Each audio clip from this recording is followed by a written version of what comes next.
Սիրելիներ, այսօրվա ավետարանը, եթե մենք փորձենք իմի բերենք, ապա պիտի տեսնենք, որ մեր Տերը նախ եւ առաջ հորդորում է, որպեսզի մարդը ագահությունից հեռու մնա։ Եվ ոչ միայն ագահությունից հեռու մնա, այլ նաև այդ ագահությանը տանող անհավատությունից։ Եվ որն է ագահությանը տանող անհավատությունը, սիրելիներ։ Մենք տեսնում ենք, որ ավետարանի մեջ մեր Տերը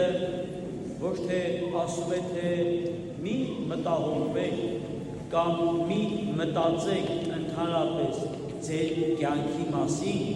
կամ վաղվա օրվա մասին, այլ մեր Տերը հորդորում է, որ չափից ավել չմտահոգվենք։ Մեր Տերը հորդորում է, որ վաղվա մասին կամ այսօրվա ուտելու, խմելու, հագնելիքի մասին մտահոգությունները ամբողջությամբ չպարվեն մեզ, որը որ դառնում է ագահության, ընչասիրության, նախանձի արմատը։ Մեկը մոտեցել էր մեր Տիրոջը եւ ասում էր. եղբորս ասավ, որ մեր ժառանգությունը հավասար կիսի մեր մեջ։ Իսկ ինչու եղբայրը եղբոր հետ ժառանգությունը հավասար չի կիսում, խելքը չի հասնում։ Ոչ, խելքը այնքան է հասնում, բայց ագահ է, նախանձ է։ Մեր Տերն ասում է, ախր ես ձեր մեջ դատավոր չեմ։ Աստված տվել է դատավորներ,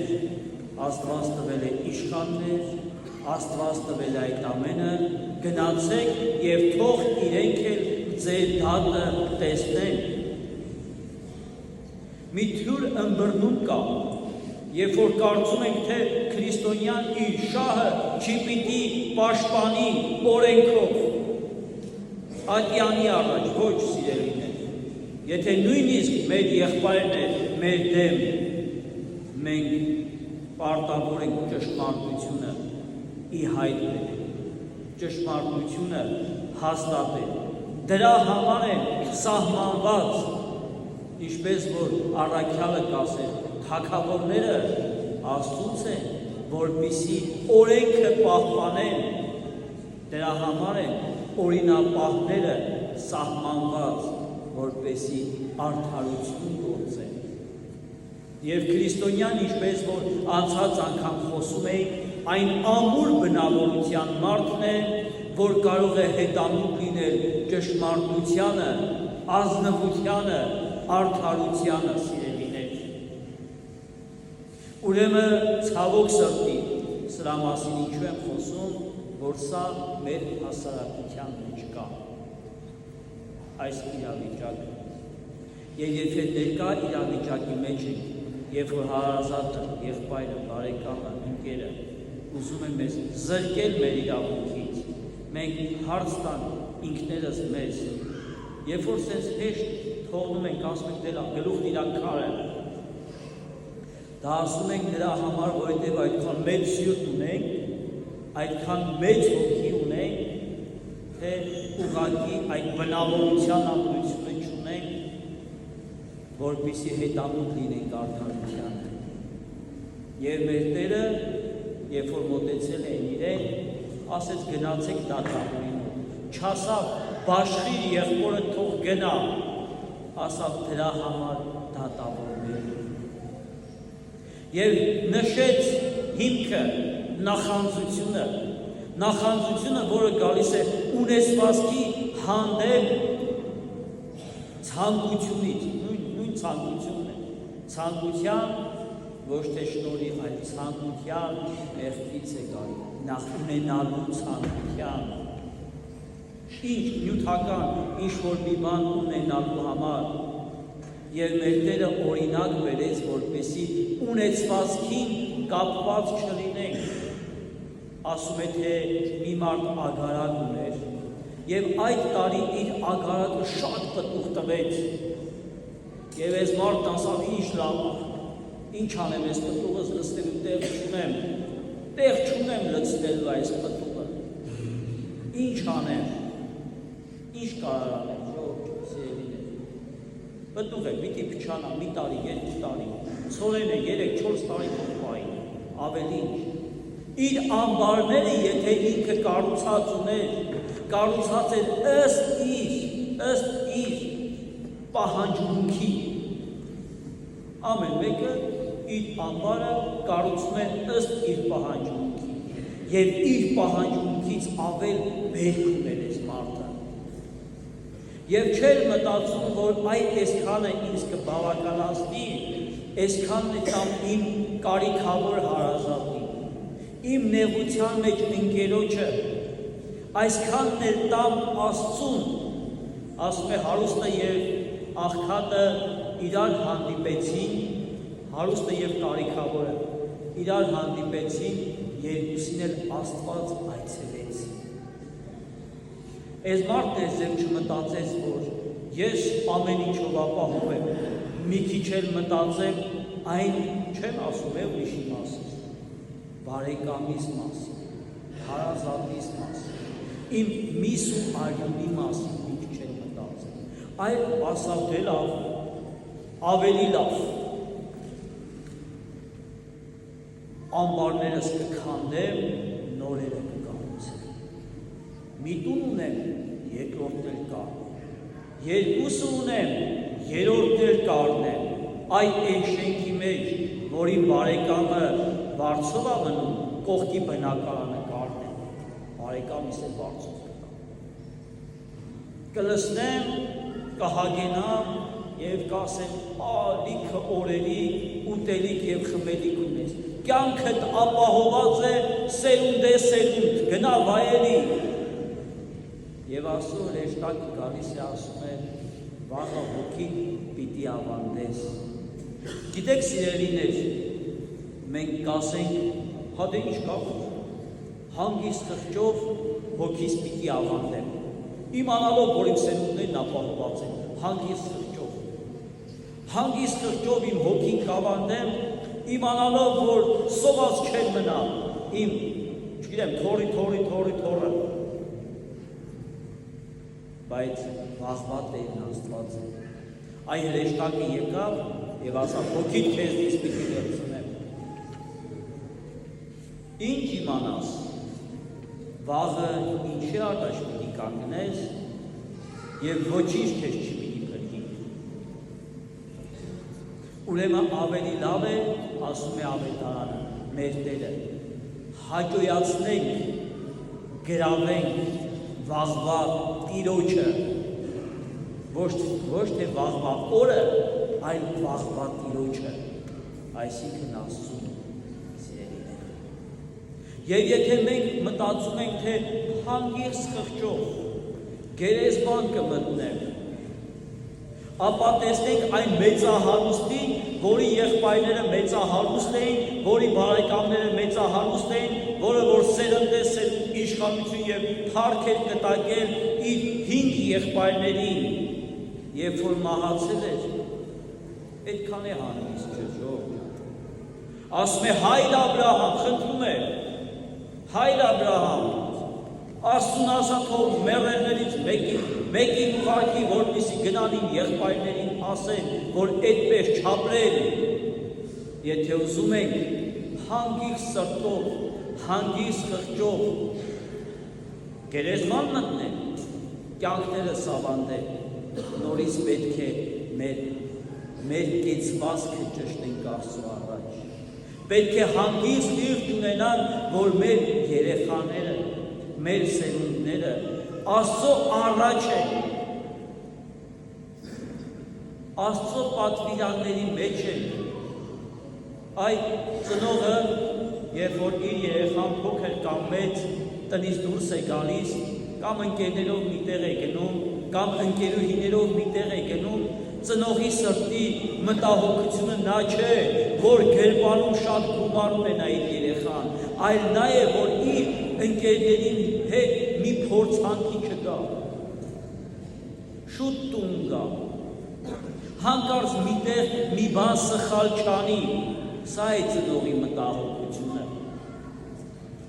Ուրեմն երբ որ մենք ուզում ենք հանգիստ շրջով, պիտի մտահոգվենք, որ մեր զավակը Աստծո առաջ կանգնել կարողանա, Աստծո առաջ կանգնել չէ, ոչ մեկը չենք կարողանում, ընթանալ կարողանա, մտածենք ոչ թե վաղվա օրվա մասին, այլ վաղվա օրվա Տիրոջ հետ լինենք։ Այ վաղվա օրվա մասին մտածելով եւ իհարկե պիտի մտածենք, պիտի մեր երեխաներին ուսման տանք, պիտի դաստիարակենք, պիտի աշխատանք ունենանք, պիտի մտածենք վաղվա օրվա մասին, բայց ամեն ինչ չափի մեջ։ Ամեն ինչ չափի մեջ էր Հոբի մոտ, որը որ մեծահարուստ էր։ Ամեն ինչ չափի մեջ էր Աբրահամի մոտ, որը որ մեծահարուստ էր։ Ամեն ինչ չափի մեջ էր Դավիթ թագավորի մոտ, որը որ թագավոր էր։ Բայց ոնց որ թե ամեն ինչ չափի մեջ չէր Սողոմոնի մոտ, որը որ այդ ամեն ինչից սխալ ճանապարհի մեջ կա։ Եվ բանալին մեկն է ժողովրդյան։ Մարդը հարուստ չէ իր ունեցածով, մարդը հարուստ է իր սրտի լյութությամբ, նույն կերպ ուրախանում են իրենց զավակներով, ընչազուրկը և ունևորը, նույն կերպ ուրախանում են իրենց ընտանիքով, ունևորը և չունևորը, ուրախությունը նույնն է, սրտի լյությունից է կան և ինչպես որ մեր եկեղեցու վարդապետներն են ասում, երջանկությունը ունենալու մեջ չէ, այլ քո ունեցածով գոհանալու մեջ է, այսինքն ասում փառք տալու մեջ։ Եվ նորից մեր Տերը